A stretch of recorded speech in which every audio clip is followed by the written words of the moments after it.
د ښار له شوره لرې د بلخ ولایت د چاربولک ولسوالۍ د علمانو کلی دی. هغه سیمه چې موده وړاندې جنګ دومره ځپلې وه چې حتی د مرغانو غږونه پکې ورک وو، خو اوس سیمې بدلون کړی. تللي مرغان راغلي، سیمه کې د امن څانګې خورې ورې دي. دغلته ګڼ شمېر بلخي ادیبان او شاعران راټول شوي او په یو ادبي بنډار کې شعرونه او ترانې وایي. نه عرب یم نه عجم یم یو ساحوله بشر پالو ستا د سپینو سترګو تور یم ته مې وینم که نه زه به وځم ته یې ګوره له دې ټولو بندیزونو جهان واړه راته ګرم دی په څلورو کتابونو زه به وځم ته یې ګوره.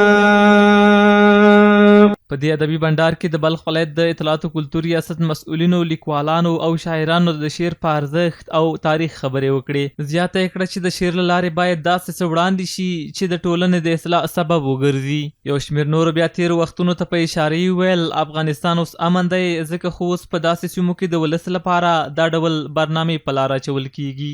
په شعر او شاعرۍ کې مهمه دا وي چې له دغه لارې څخه پیغام وارد سي، له دغه لارې څخه خلک پوه کړل سي، له دغه لارې څخه خپل فکر تر خلکو پورې ورسیږي، د خلکو د اصلاح کوشش وسي او بالاخره شعر د یو تبلیغ ځای ونیسي. هغه شعر ډېر ګټور دی چې هغه د یو تبلیغ او د نصیحت او د پند او د اصلاح سبب وګرځېږي. په همدې اساس چې دا یو ادبي بنډار ده، یو مجلس ته د دې دپاره چې دا ولسونه د خوښۍ احساس وکړي، د امنیت احساس وکړي، داسې برنامې په لاره اچول کېږي. نو دا د خوښۍ ځای ده. موږ تاسې باید په دې خوښیو باندې، په دې نعمتونو باندې شکر ادا کړو تر څو الله تعالی په دې نعمتونو کې لا موږ ته اضافه وکړي. په دغه مشاعره کې ګډونوال لیکوالان او شاعران بیا خوښي څرګندوي چې په داسې ځای کې ورته ادبي بنډار جوړ شوی چې مخکې پکې د جنګونو له امله تګ راتګ نه کېده. دوی د اطلاعات او کلتور ریاست دغه کړنه ستایي، وایي چې داسې ادبي بنډارونه د ځوانانو د فکري روزنې لپاره اړین دي او باید لا ډیر شي.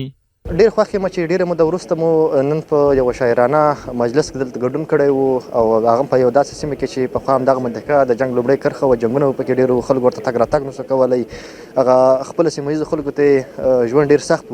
نو موږ د اطلاعات فرهنګ ریاست نه ډېر زیات خوشحاله یو او بیا هم راتلونکي کې ترې غوښتنه کوو چې همدغسې په لرو پرتو ولسوالیو کې نورې مشاعرې جوړې کړي تر څو شاعران یو ځای سره راټول سي، خپل شعرونه تر نورو پورې ورسوي. قسمه که امروز ما شاهد بودیم بین جوانان در این قریه یک مشاعره بود، برنامه شعر و ادبیات بود.